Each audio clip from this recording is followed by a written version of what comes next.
آیت نمبر 36 انما یستجیب الذین یسمعون دعوت حق پر لبیک وہی لوگ کہتے ہیں جو سننے والے ہیں، یعنی انہیں حق بات سننے سے دلچسپی ہوتی ہے، وہ تکلیف اٹھا کر مشقت اٹھا کر بھی اسے سنتے ہیں اور اس سے فائدہ اٹھاتے ہیں۔ والموتى یبعثهم اللہ ثم الیہ یرجعون، اور رہے مردے، یہاں مردے ان لوگوں کو کہا گیا جن کے ضمیر مردہ ہو چکے ہیں، جن کی عقل سمجھ ختم ہو چکی ہے، انہیں اللہ بس قبروں ہی سے اٹھائے گا اور پھر وہ اس عدالت میں پیش ہونے کے لیے واپس لائے جائیں گے، یعنی قیامت کے دن ان کا حساب ہوگا، اور ویسے بھی جو مردے قبروں میں ہیں ان کو تو اٹھایا جائے گا۔ یہ لوگ کہتے ہیں کہ اس نبی پر ان کے رب کی طرف سے کوئی نشانی کیوں نہیں اتری؟ کہو اللہ نشانی اتارنے کی پوری قدرت رکھتا ہے، مگر ان میں سے اکثر لوگ نادانی میں مبتلا ہیں۔ زمین میں چلنے والے کسی جانور اور ہوا میں پروں سے اڑنے والے کسی پرندے کو دیکھ لو، یہ سب تمہاری ہی طرح کے انواع ہیں۔ پھر غور و فکر کی دعوت دی جا رہی ہے توحید کا سبق دینے کے لیے۔ ہم نے ان کی تقدیر کے نوشتے میں کوئی کسر نہیں چھوڑی، پھر یہ سب اپنے رب کی طرف سمیٹے جاتے ہیں۔ مگر جو لوگ ہماری نشانیوں کو جھٹلاتے ہیں وہ بہرے اور گونگے ہیں، تاریکیوں میں پڑے ہوئے ہیں۔ اللہ جسے چاہتا ہے بھٹکا دیتا ہے اور جسے چاہتا ہے سیدھی راہ پر لگا دیتا ہے۔ ان سے کہیے غور کر کے بتاؤ، اگر کبھی تم پر اللہ کی طرف سے کوئی بڑی مصیبت آ جاتی ہے یا آخری گھڑی آ پہنچی، تو کیا اس وقت تم اللہ کے سوا کسی اور کو پکارتے ہو؟ اللہ تعالیٰ کو ایک ماننے میں یہ بات بھی یہ ہے کہ تم تمام طرح کی دعائیں، نظر و نیاز، سب کچھ اسی کے نام پر مانگی جائیں۔ بولو اگر تم سچے ہو، اس وقت تم اللہ ہی کو پکارتے ہو، پھر اگر وہ چاہتا تو اس مصیبت کو تم پر سے ٹال دیتا۔ ایسے موقعوں پر تم اپنے ٹھہرائے ہوئے شریکوں کو بھول جاتے ہو۔ وَلَقَدْ أَرْسَلْنَا إِلَىٰ أُمَمٍ مِّن قَبْلِكَ فَأَخَذْنَاهُم بِالْبَأْسَاءِ وَالضَّرَّاءِ لَعَلَّهُمْ يَتَضَرَّعُونَ، تم سے پہلے بہت سی قوموں میں ہم نے رسول بھیجے اور ان قوموں کو مصائب و آلام میں مبتلا کیا تاکہ وہ عاجزی کے ساتھ ہمارے سامنے جھک جائیں۔ بس ہماری طرف سے ان پر سختی آئی تو کیوں نہ انہوں نے عاجزی اختیار کی، مگر ان کے دل تو اور سخت ہو گئے، اور شیطان نے انہیں اطمینان دلایا کہ جو کچھ تم کر رہے ہو وہ خوب کر رہے ہو۔ پھر جب انہوں نے کی گئی نصیحت کو بلا دیا تو ہم نے ہر طرح کی خوشحالیوں کے دروازے ان کے لیے کھول دیے، یہاں تک کہ جب وہ ان بخشوں میں جو عطا کیے گئے تھے خوب مگن ہو گئے ان بحثوں میں، تو اچانک ہم نے انہیں پکڑ لیا، اور اب حال یہ ہے کہ وہ ہر خیر سے مایوس تھے۔ اس طرح ان لوگوں کی جڑ کاٹ کر رکھ دی گئی جنہوں نے ظلم کیا، اور تعریف ہے اللہ رب العالمین کے لیے کہ اس نے ان کی جڑ کاٹ دی۔ یہاں ایک بڑی اہم بات پتہ چلتی ہے کہ اگر نافرمانیوں کے باوجود بھی اللہ تعالیٰ کی نعمتیں وافر مقدار میں آپ کو ملتی رہیں تو یہ نعمتیں عذاب کا پیش خیمہ ہوتی ہیں۔ اللہ سبحانہ و تعالیٰ پکڑنا چاہتا ہے اور پکڑنے سے پہلے ایک آخری مہلت دیتا ہے۔ اللہ تعالیٰ نے بندوں کی ہدایت کے لیے مختلف انتظام کیے، رسولوں کو بھیجا، پھر رسولوں کے جو ماننے والے تھے، پیروکار، فالوورز تھے، ان کے بعد انہوں نے لوگوں کو پیغام پہنچایا، کائنات کی نشانیوں کے ذریعے لوگوں کو غور و فکر سکھایا، اپنی پہچان کروائی، اور جب لوگ ان سب چیزوں سے نہیں مانے تو اللہ تعالیٰ نے ان پر مختلف آزمائشیں بھیجیں کہ شاید اس طرح اللہ تعالیٰ کی طرف لوٹائیں، لیکن جب انہوں نے ان آزمائشوں سے کوئی سبق نہیں سیکھا تو اللہ تعالیٰ نے ان کے لیے نعمتوں کے دروازے کھول دیے۔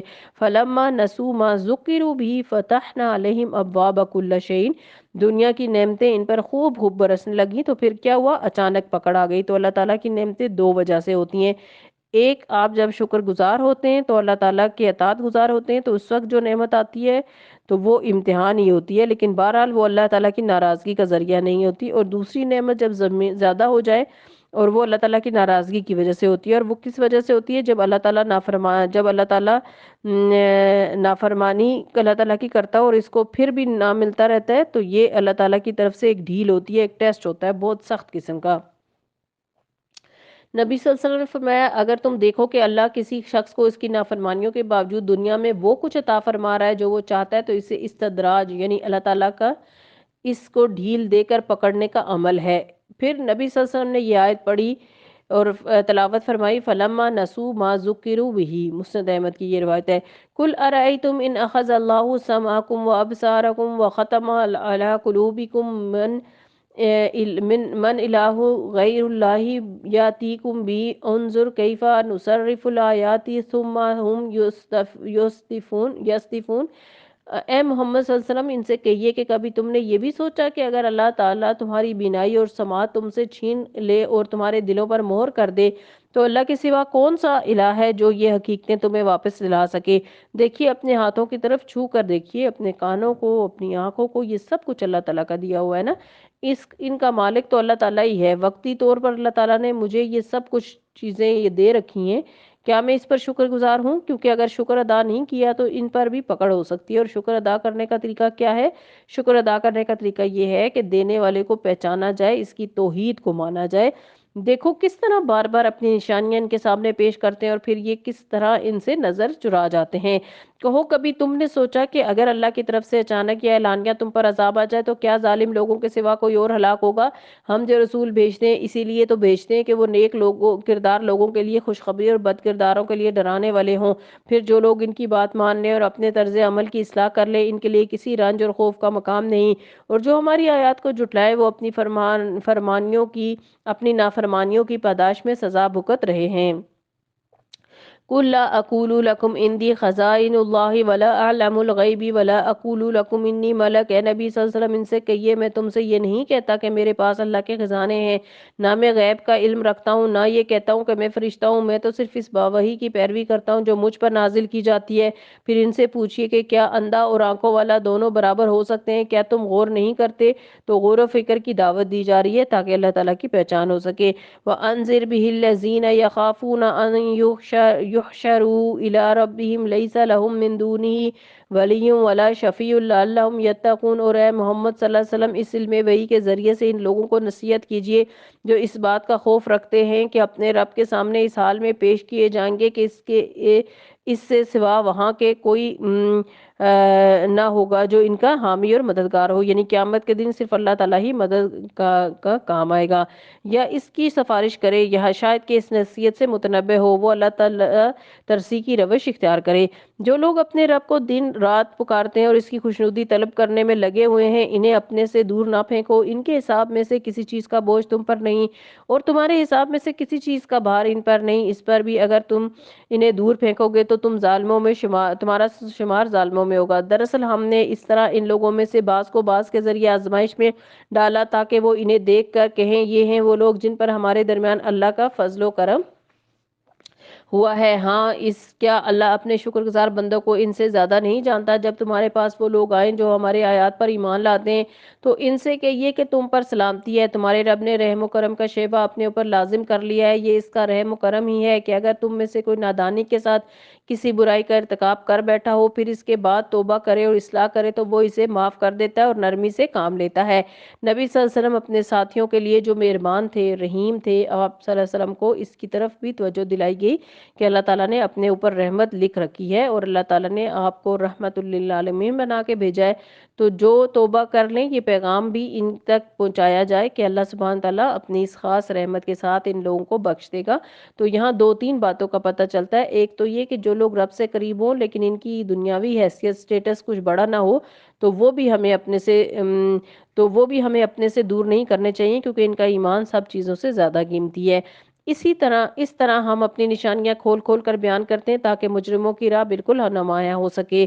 قُلْ إِنِّي نُهِیتُ أَنْ أَعْبُدَ الَّذِینَ تَدْعُونَ مِن دُونِ اللَّهِ قُل لَّا أَتَّبِعُ أَهْوَاءَکُمْ قَدْ ضَلَلْتُ إِذًا وَمَا أَنَا مِنَ الْمُهْتَدِینَ۔ اے محمد صلی اللہ علیہ وسلم ان سے کہیے کہ تم لوگ اللہ کے سوا جن دوسروں کو پکارتے ہو ان کی بندگی کرنے سے مجھے منع کیا گیا ہے، کہیے میں تمہاری خواہشات کی پیروی نہیں کروں گا، اگر میں نے ایسا کیا تو گمراہ ہو گیا، راہ راست پانے والوں میں سے نہ رہا۔ کہیے میں اپنے رب کی طرف سے ایک دلیل روشن پر قائم ہوں اور تم نے اسے جھٹلا دیا، اب میرے اختیار میں وہ چیز ہے نہیں جس کے لیے تم جلدی مچا رہے ہو، فیصلے کا سارا اختیار اللہ کو ہے، وہی امر حق بیان کرتا ہے اور وہی بہترین فیصلہ کرنے والا ہے۔ کفار مکہ نبی صلی اللہ علیہ وسلم سے کہا کرتے تھے کہ اگر ہم جھوٹے ہیں اور ہم نہیں مانتے تو پھر ہماری پکڑ کیوں نہیں ہوتی، ہم پر عذاب کیوں نہیں آتا؟ تو اس کا جواب یہاں پر دیا گیا ہے۔ قل کہہ دیجئے قل لو ان عندی ما تستعجلون به لقضی الامر بینی و بینکم واللہ اعلم بالظالمین۔ کہیے اگر کہیں وہ چیز میرے اختیار میں ہوتی جس کی تم جلدی مچا رہے ہو تو میرے اور تمہارے درمیان کبھی کا فیصلہ ہو چکا ہوتا، اللہ زیادہ بہتر جانتا ہے ظالموں کے ساتھ کیا معاملہ کیا جانا چاہیے۔ وَعِندَهُ مَفَاتِحُ الْغَیْبِ لَا يَعْلَمُهَا إِلَّا هُوَ، اسی کے پاس غیب کی کنجیاں ہیں جنہیں اس کے سوا کوئی نہیں جانتا، تو پھر اصل طاقت اللہ تعالیٰ کے پاس ہے، وہ اپنے علم کی وجہ سے پاورفل ہے۔ بحر و بر میں جو کچھ ہے وہ سب واقف ہے، کیا ہم میں سے کوئی واقف ہے کہ سمندروں میں کیا کچھ ہو رہا ہے؟ کس وقت کوئی بھی اس میں سے چند مچھلیوں کی تصویریں لا کر دکھا دیتا ہے تو ہم کہتے ہیں کہ واہ یہ تو بڑی بات ہے، تو بہت زبردست کام کیا کسی نے۔ تو جس نے انہیں پیدا کیا، جس کا کام تو زبردست ہمیں نظر نہیں آتا. پھر فرمایا درخت سے گرنے والا کوئی پتا ایسا نہیں جس کا اسے علم نہ ہو. ہمارے پاس کوئی ذریعہ ہے، کوئی طریقہ ہے کہ ہم صاف کر سکیں. زمین کے تاریک پردوں میں کوئی ایسا دانہ نہیں جس سے وہ باخبر نہ ہو. چھوٹا سا دانہ بھی، رائی کا دانہ بھی اگر آپ زمین میں ڈالتے ہیں، اس کو پتا ہوتا ہے کہ وہ کتنی تہوں کے نیچے ہے. خشک و تر سب کچھ ایک کھلی کتاب میں لکھا ہوا ہے. اس سے کیا پتا چلتا ہے کہ اللہ تعالیٰ کی کس صفت کا دل میں خیال آتا ہے؟ العلیم ہونے کا. وہی ہے جو رات کو تمہاری روحیں قبض کرتا ہے اور دن میں جو کچھ تم کرتے ہو اسے جانتا ہے. پھر دوسرے روز وہ تمہیں اسی کا کاروبار کے عالم میں واپس بھیج دیتا ہے تاکہ زندگی کی مقرر مدت پوری ہو. آخرکار اسی کی طرف تمہاری واپسی ہے. پھر وہ تمہیں بتا دے گا کہ تم کیا کچھ کرتے ہو. وَهُوَ الْقَاهِرُ فَوْقَ عِبَادِهِ. یہاں اللہ تعالیٰ کی کون سی صفت اور کون سا نام بیان ہو رہا ہے؟ القاہر، جس کا مطلب ہے قہر کرنے والا، غلبے والا. اللہ سبحانہ وتعالیٰ اپنے سارے بندوں کو مغلوب کر سکتا ہے. سب اس کے قبضہ قدرت میں، سب اس کے کنٹرول میں. اس لیے کوئی بھی شخص جب تکبر کرتا ہے تو اللہ تعالیٰ اس کو پکڑ لیتا ہے. رسول اللہ صلی اللہ علیہ وسلم نے فرمایا ایک شخص 2 چادریں پہن کر اکڑ کر چل رہا تھا اور اپنے جی میں اترا رہا تھا. اللہ تعالیٰ نے اسے زمین میں دھسا دیا اور وہ اب قیامت تک مسلسل زمین میں دھستا چلا جائے گا. صحیح مسلم کی حدیث ہے. تو کس کی طاقت سامنے آئی؟ اللہ سبحانہ وتعالیٰ کی. پھر یہ وہ ظالم اور جابر پر بھی قہر والا ہے، یعنی تکبر کرنے والے بھی کو بھی پکڑ لیتا ہے، ظلم کرنے والے کو بھی پکڑ لیتا ہے، جبر کرنے والے کو بھی پکڑ سکتا ہے. ابو ہریرہ رضی اللہ عنہ سے روایت ہے، صحیح مسلم کی حدیث ہے، کہ ابو جہل نے کہا کیا مجھے تمہارے سامنے اپنا چہرہ زمین پر کیا محمد صلی اللہ علیہ وسلم تمہارے سامنے اپنا چہرہ زمین پر رکھتے ہیں؟ اسے کہا گیا ہاں. تو اس نے کہا کہ لات اور عزا کی قسم اگر میں نے انہیں ایسا کرتے دیکھا تو ان کی گردن معاذ اللہ رون دوں گا یا ان کا چہرہ مٹی میں ملا دوں گا. پس وہ رسول اللہ صلی اللہ علیہ وسلم کے سامنے آیا اور آپ صلی اللہ علیہ وسلم نماز ادا کر رہے تھے، اس ارادے سے کہ وہ آپ صلی اللہ علیہ وسلم کی گردن کو رون دے. جب وہ آپ کے قریب ہونے لگا تو اچانک اپنی ایڑیوں پر واپس لوٹ آیا اور اپنے دونوں ہاتھوں سے کسی چیز سے بچ رہا تھا. پس اسے کہا گیا تجھے کیا ہوا؟ تو اس نے کہا میرے اور ان کے درمیان آگ کی خندق تھی، ہول اور بازو تھے. تو رسول اللہ صلی اللہ علیہ وسلم نے فرمایا اگر وہ مجھ سے قریب ہوتا تو فرشتے اس کا ایک ایک عضو نوش ڈالتے. تو اس سے یہ پتہ چلتا ہے کہ اللہ سبحانہ وتعالیٰ دین کے دشمنوں کو، اپنے دشمنوں کو اگرچہ آزادی دیے ہوئے ہے لیکن ایک حد تک، اور اس کے آگے اللہ تعالیٰ ہی کا کنٹرول ہے. القاہر وہ ہوتا ہے جس کا مکمل کنٹرول ہو. اس لیے کبھی بھی ظلم نہیں کرنا چاہیے، کبھی بھی اپنے آپ کو مادر پدر آزاد نہیں سمجھنا چاہیے. وَهُوَ الْقَاهِرُ فَوْقَ عِبَادِهِ. وہ اپنے بندوں پر پوری قدرت رکھتا ہے. وَيُرْسِلُ عَلَيْكُمْ حَفَظًا. اور تم پر نگہبان بھیجتا ہے، کرامن کاتبین جو صبح اور شام سے صبح تک کے اعمال لکھتے ہیں. حتی اذا جاء احدکم الموت توفتہ رسلنا. یہاں تک کہ جب تم میں سے کسی کی موت کا وقت آ جاتا ہے تو ہمارے بھیجے ہوئے اسے فوت کر لیتے ہیں. وَهُمْ لَا يُفَرِّطُونَ. اور وہ کچھ بھی نہیں کمی نہیں کرتے، جیسا حکم ملتا ویسے ہی کرتے ہیں. پوری پوری جان نکال کر لے جاتے ہیں اور انسانوں کے غلبے اور قہر سے باہر ہوتے ہیں تو وہ بیٹھے ہوتے ہیں، اپنا کام کر رہے ہوتے ہیں، گھنٹوں بیٹھے رہتے ہیں، لیکن تم میں سے کوئی انہیں نہیں دیکھ سکتا اور نہ کسی کو ان سے چھڑا سکتا ہے. حتی اذا جاء احدکم الموت توفتہ رسلنا وهم لا يفرطون. یہاں تک کہ جب تم میں سے کسی کی موت کا وقت آ جاتا ہے تو اس کے بھیجے ہوئے فرشتے اس کی جان نکال لیتے ہیں اور اپنا فرض انجام دینے میں ذرا کوتاہی نہیں کرتے. سب کے سب اپنے حقیقی آقا کی طرف واپس لائے جاتے ہیں. خبردار ہو، فیصلے کے سارے اختیارات اسی کو حاصل ہیں اور وہ حساب لینے میں بہت تیز ہے.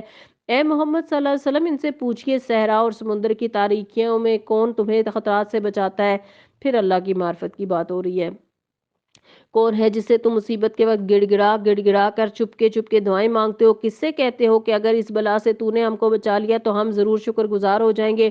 کہو اللہ تمہیں اس سے اور ہر تکلیف سے نجات دیتا ہے، پھر تم دوسروں کو اس کا شریک ٹھہراتے ہو. یعنی نجات دینے والا اللہ ہے لیکن پھر تم دوسروں کے در پر چلے آتے ہو. شکر یہ کسی اور کا کیا کرتے ہو؟ شکر کسی اور کا ادا کرتے ہو. اپنی زندگی کے بارے میں بھی غور کیجئے.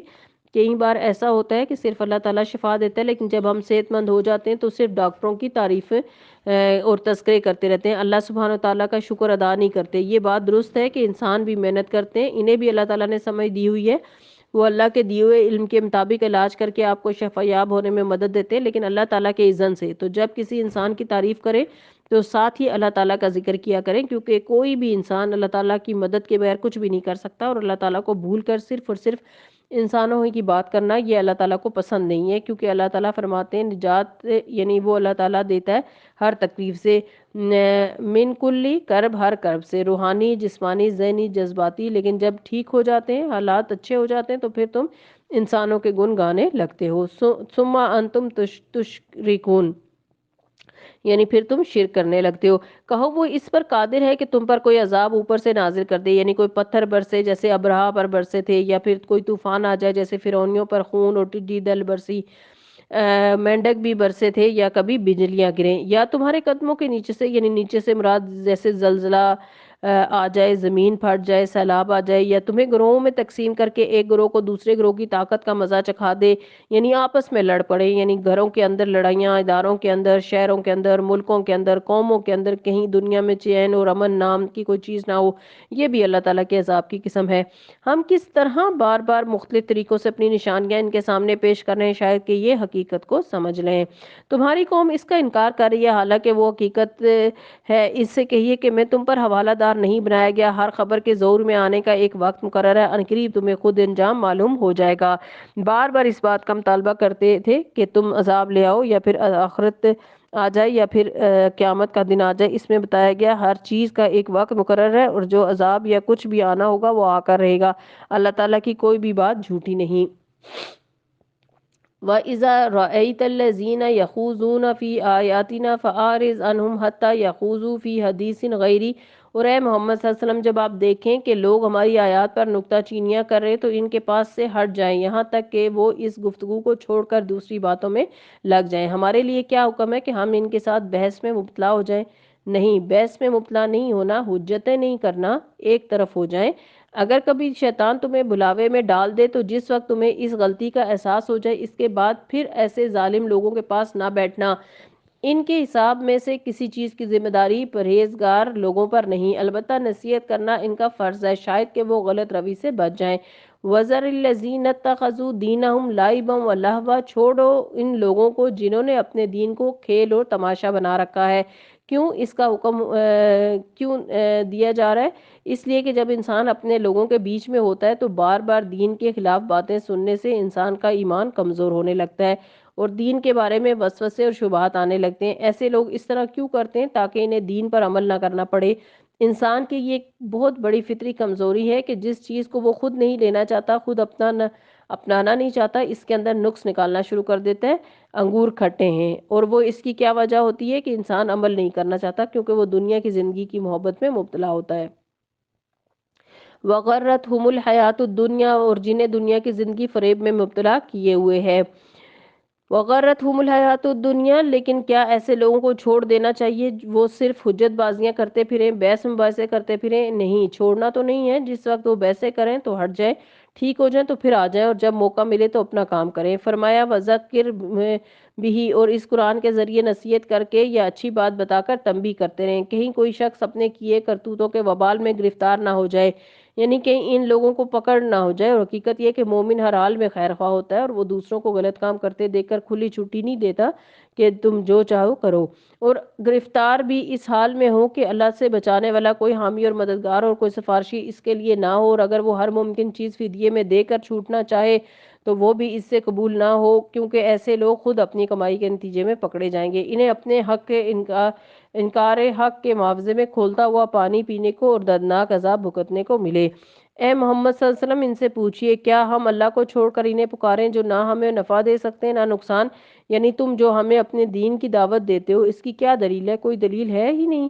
جن ہستیوں کو تم پکارتے ہو وہ تو کچھ دینے کے قابل ہیں ہی نہیں، اور ہم تمہیں دعوت دے رہے ہیں صرف ایک اللہ کو پکارو جو کچھ دینے پر قادر ہے۔ تو کس بات کی زیادہ بہتر ہے، کس کی بات زیادہ بہتر ہے، کس کی بات زیادہ سچی ہے؟ اور جب کہ اللہ ہمیں سیدھا راستہ دکھا چکا ہے تو کیا اب ہم الٹے پاؤں پھر جائیں؟ کیا ہم اپنا حال اس شخص کا سا کر لیں جسے شیطانوں نے صحرا میں بھٹکا دیا ہو، وہ حیران اور سرگرداں پھر رہا ہو، حالانکہ اس کے ساتھی اسے پکار رہے ہوں کہ ادھر آ، یہ سیدھی راہ موجود ہے، قل ان ہدی اللہ هو الہدا، کہہ دیجئے ہدایت تو اللہ ہی کی بس اصل ہدایت ہے۔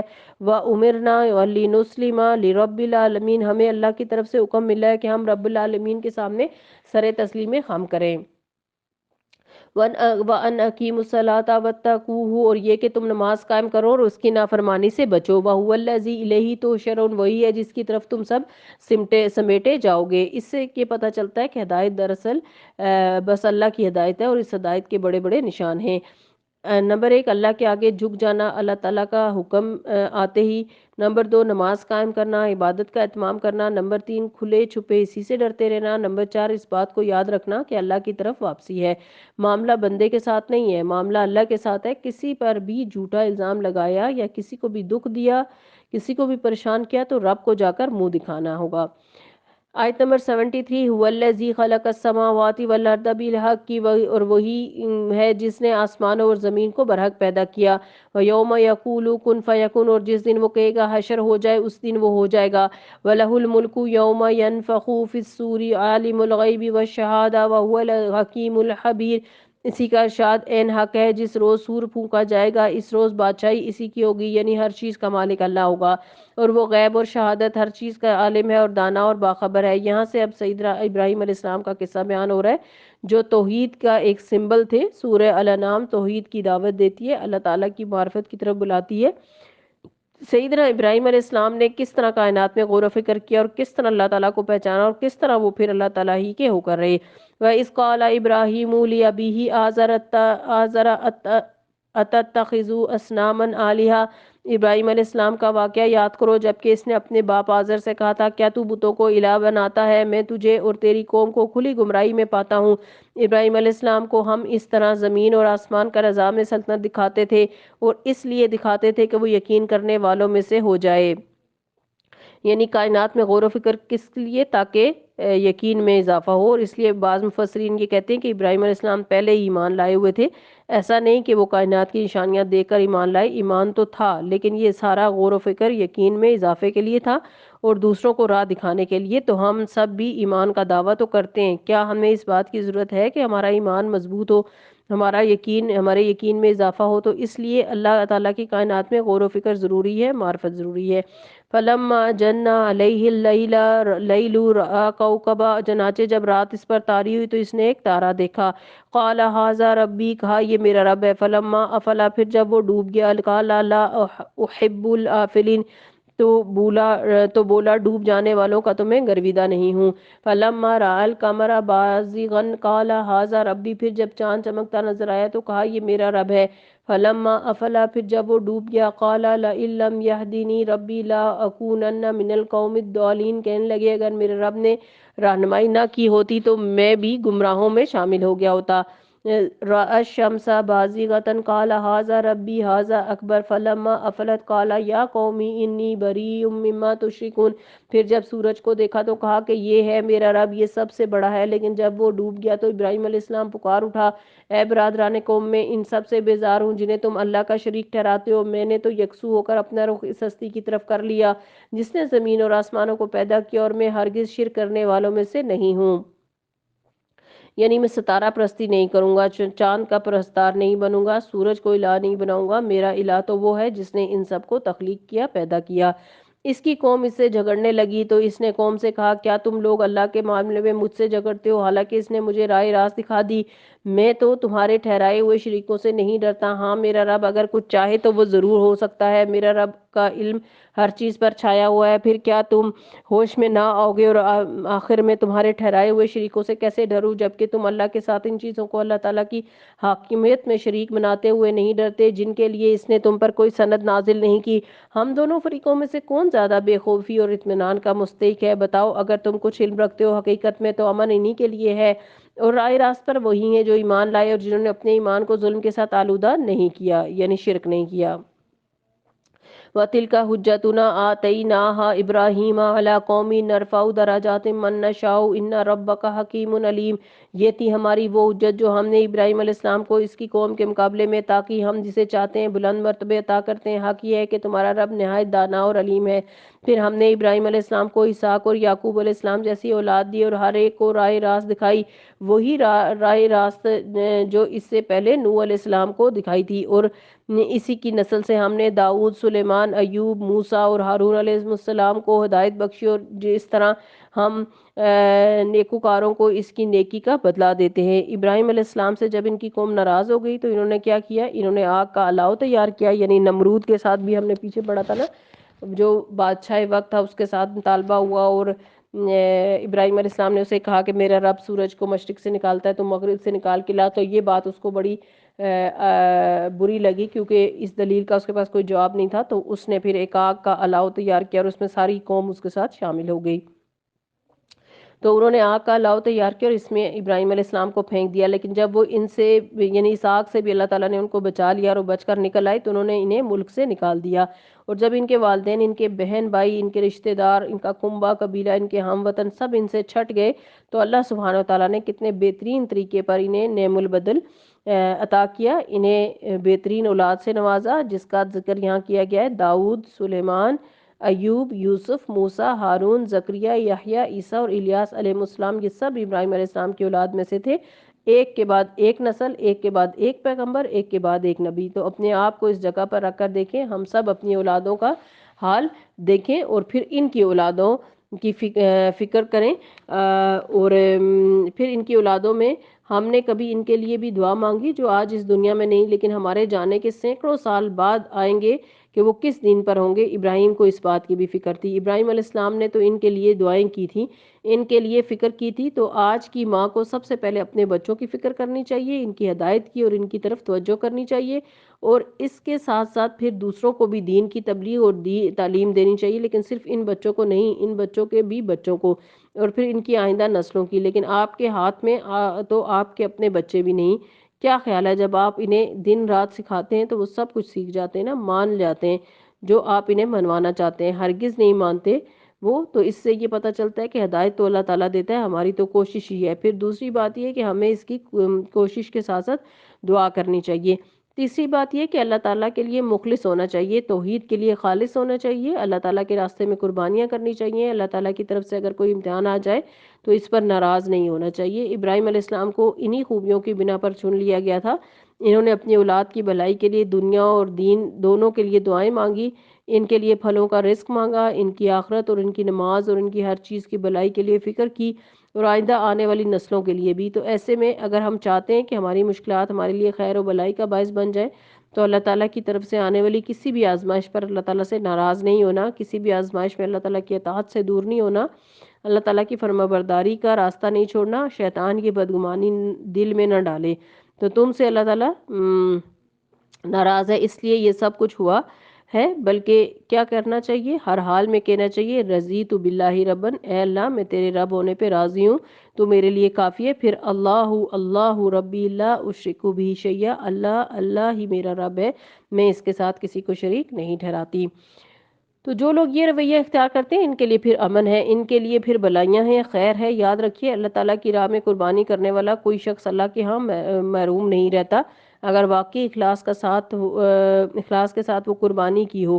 یہ الگ بات ہے کہ ہم قربانی بھی کرتے جائیں اور باتیں بھی بناتے جائیں، تو پھر اس پر ہم اللہ سبحانہ وتعالیٰ سے کس چیز کی امید رکھتے ہیں؟ وَكَذَلِكَ نَجْزِي الْمُحْسِنِينَ، اسی طرح ہم نیکوکاروں کو ان کی نیکی کا بدلہ دیتے ہیں۔ اس کو بھی انڈر لائن کر لیجئے اور ان آیات پر غور کیجئے۔ محسنین کو کیسے جزا ملتی ہے، محسنین کو کیسے بدلہ ملتا ہے؟ کیا میں بھی محسنین میں سے ہوں؟ کیونکہ محسن تو وہ ہوتا ہے جو تکلیف پر بھی اللہ کا شکر ادا کرتا ہے، ہر حال میں اللہ سے راضی رہتا ہے۔ اسی کی اولاد سے زکریا، یحییٰ، عیسیٰ اور الیاس علیہ السلام کو رائے یاب کیا، ہر ایک ان میں سے صالح تھا، ایک کے بعد ایک پیغمبر۔ تو قرآن مجید میں اکثریت جو پیغمبروں کے نام کی آتی ہے وہ اکثریت ابراہیم علیہ السلام کی اولاد میں سے ہیں۔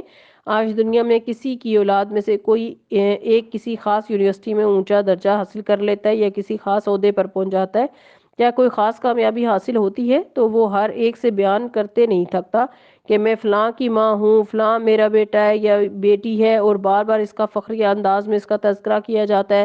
لیکن آپ یہاں دیکھیے کہ ایک نہیں، پوری لائن ہے، اور وہ بھی سب انبیاء، اللہ تعالیٰ کے چنے ہوئے بندے، اور یہ سب انہیں کس لیے دیا جا رہا ہے کہ اللہ تعالیٰ کی خاطر انہوں نے سب کچھ چھوڑ دیا. تو جب اللہ تعالیٰ کی خاطر کچھ چھوڑتے ہیں تو اللہ تعالیٰ اس کا بہترین بدلہ آپ کو عطا کرتا ہے. آیت نمبر 86. اسی خاندان سے اسماعیل علیہ السلام اور یونس اور لوط علیہ السلام کو راستہ دکھایا. ان میں سے ہر ایک کو ہم نے تمام دنیا والوں پر فضیلت عطا کی. نیز ان کے آباء و اجداد اور ان کی اولاد اور ان کے بھائی بندوں میں سے بہتوں کو ہم نے نوازا. انہیں اپنی خدمت کے لیے چن لیا اور سیدھے راستے کی طرف ان کی رہنمائی کی. یہ اللہ کی ہدایت ہے جس کے ساتھ وہ اپنے بندوں میں سے جس کی چاہتا ہے رہنمائی کرتا ہے. لیکن اگر کہیں ان لوگوں نے شرک کیا ہوتا تو ان سب کا کیا کرایا غارت ہو جاتا. وہ لوگ تھے جنہیں ہم نے کتاب، حکم اور نبوت عطا کی تھی. اب اگر یہ لوگ اس کو ماننے سے انکار کرتے ہیں تو پرواہ نہیں، ہم نے کچھ اور لوگوں کو یہ نعمت سونپ دی ہے جو اس سے منکر نہیں ہیں. اے محمد صلی اللہ علیہ وسلم، وہی لوگ اللہ کی طرف سے ہدایت یافتہ تھے، انہی کے راستے پر آپ بھی چلیے اور کہہ دیجئے کہ میں اس تبلیغ و ہدایت کے کام پر تم سے کسی اجر کا طالب نہیں ہوں. یہ تو ایک عام نصیحت ہے جو تمام جہان والوں کے لیے ہے. تو اس سے کیا پتہ چلتا ہے کہ اللہ تعالیٰ کی بات کسی کو بتا کر اس سے کسی اجرت کی توقع نہیں رکھنی چاہیے، کسی شکریہ کی توقع نہیں رکھنی چاہیے، کسی تعریف کے لیے کان نہیں کھڑے ہونے چاہیے، بلکہ اس کام کو صرف اور صرف اللہ تعالیٰ کی خاطر کیا جانا چاہیے. اور جو ایسا کرتا ہے اللہ سبحانہ وتعالیٰ اس کا بدلہ ضرور عطا کرتا ہے. جیسے اس اخلاص کا بدلہ ابراہیم علیہ السلام کو بہترین شکل میں عطا کیا گیا جس کا سلسلہ صدیوں پر محیط ہے. یعنی ہم عام طور پر چاہتے ہیں کہ فوری ہمیں بدلہ ملے، انسٹنٹ ریوارڈ ملنا چاہیے، اور یہاں اللہ تعالیٰ صدیوں پر محیط صلہ دے رہے ہیں، ایک کے بعد ایک پیغمبر بھیج رہے ہیں. وما قدر اللہ حق قدری، ان لوگوں نے اللہ کا بہت غلط اندازہ لگایا، قدر ہی نہ کی جیسے قدر کرنے کا حق تھا. جب کہا اللہ نے کسی بشر پر کچھ نازل نہیں کیا، اتنے پیغمبر بھیجنے کے بعد بھی وہ یہی بات کہہ رہے تھے. ان سے پوچھو وہ کتاب جسے موسیٰ علیہ السلام لائے جو تمام انسانوں کے لیے روشنی اور ہدایت تھی، جسے تم پارا پارا کر کے رکھتے ہو، کچھ دکھاتے ہو اور کچھ چھپا جاتے ہو، جس کے ذریعے تمہیں وہ علم دیا گیا جو تمہیں حاصل نہ تھا اور نہ تمہارے باپ دادا کو. آخر اس کا نازل ہونے والا یا کرنے والا کون تھا؟ بس اتنا کہہ دیجئے کہ اللہ، پھر انہیں اپنی دلیل بازیوں سے کھیلنے کے لیے چھوڑ دیجئے. اسی کتاب کی طرح ایک کتاب جسے ہم نے نازل کیا یعنی یہ قرآن مجید. وَهَذَا كِتَابٌ أَنزَلْنَاهُ مُبَارَكٌ، بہت بابرکت کتاب ہے. تو جو اسے پڑھے گا، اسے سمجھے گا، اس پر عمل کرے گا، اس کے مطابق پیغام کو آگے پہنچائے گا، اس کی زندگی برکتوں سے مالا مال ہو جائے گی. یہ اللہ تعالیٰ کا وعدہ ہے اور اللہ تعالیٰ اپنے وعدے کی خلاف ورزی نہیں کرتا. مصدق الذی بین یدیہ، یہ تصدیق کرنے والی ہے اس چیز کی جو اس سے پہلے آئی تھی، یعنی پہلی کتابوں کی، اور اس لیے نازل کی گئی کہ اس کے ذریعے سے تم بستیوں کے اس مرکز یعنی مکہ اور اس کے اطراف میں رہنے والوں کو متنبع کرو. جو لوگ آخرت کو مانتے ہیں وہ اس کتاب پر ایمان لاتے ہیں. وہ کیونکہ جب آخرت کی فکر لگے گی تو پھر ہمیں پریشانی ہوگی کہ ہم کچھ پڑھیں سمجھیں، اس کے مطابق پیپر حل کریں. جیسا آپ دیکھیں کہ آپ کو یقین ہو کہ کل آپ کا پیپر ہے تو پھر آپ کی پریشانی کیا ہوتی ہے؟ کتاب کدھر ہے، کوئی نوٹس دے دے، کوئی مجھے گیس بتا دے کیا آنا ہے. کتاب فوراً کھولیں گے. سال بھر بھی جو لوگ کتاب نہیں کھولتے وہ امتحانوں سے پہلے کتاب ضرور کھولتے ہیں، اور امتحان کی رات تو اور زیادہ کھولتے ہیں، اور صبح بھی کھولتے ہیں. تو جو آخرت پر ایمان رکھتا ہے، جس کو پتا ہوتا ہے کہ میرا امتحان ہونے والا ہے، اس کتاب کو ضرور کھولے گا، ضرور پڑھے گا، ضرور سمجھے گا اور مستقل طور پر سمجھتا رہے گا. اور ان کا حال یہ ہے کہ اپنی نمازوں کی پابندی کرتے ہیں. آخرت پر ایمان لانے والے ہی نماز کی فکر کرتے ہیں. اور اس شخص سے بڑا ظالم اور کون ہوگا جو اللہ پر جھوٹا بہتان گڑے یا یہ کہے کہ مجھ پر وحی آئی ہے حالانکہ اس پر کوئی وحی نہ آئی ہو، یا جو اللہ کی نازل کردہ چیز کے بارے میں کہے کہ میں ایسی چیز نازل کر کے دکھاؤں گا، یعنی قرآن کا مقابلہ کرے. کاش تم ظالموں کو اس حالت میں دیکھ سکو جبکہ وہ سکرات یعنی موت کی ڈبکیاں کھا رہے ہوتے ہیں اور فرشتے ہاتھ بڑھا بڑھا کر کہہ رہے ہوتے ہیں لاؤ نکالو اپنی جان، آج تمہیں ان باتوں کی پاداش میں ذلت کا عذاب دیا جائے گا جو تم اللہ پر تہمت رکھ کر ناحق بکتے تھے اور اس کی آیات کے مقابلے میں سرکشی دکھایا کرتے تھے. اس سے یہ پتہ چلتا ہے کہ جو شخص اللہ تعالیٰ کی آیات کو نہیں مانتا، ان کا انکار کرتا ہے اور یہ مانتا ہی نہیں کہ قرآن اللہ تعالیٰ کی کتاب ہے اور اس کا یہ انجام بتایا جا رہا ہے، اس کو عذاب جان نکالنے کے وقت سے ہی ملنا شروع ہو جاتا ہے. اس کی جان جو فرشتے آ کر نکال لیں گے اور پھر جب فرشتے آ کے اس کی جان نکالیں گے اور پھر اس دن کو قبر میں جائے گا تو وہاں اس کی پکڑ شروع ہو جائے گی. تو اس وقت انہیں ذلت کا عذاب دیا جائے گا. تو اس سے ہمیں یہ پتہ چلتا ہے کہ موت کے وقت بھی تکلیف ہوتی ہے، جزا و سزا وہیں سے شروع ہو جاتی ہے کیونکہ تم اللہ تعالیٰ پر تہمت رکھ کر ناحق بکا کرتے تھے. اور وہ اللہ فرمائے گا لو اب تم ویسے ہی تنہا ہمارے سامنے حاضر ہو گئے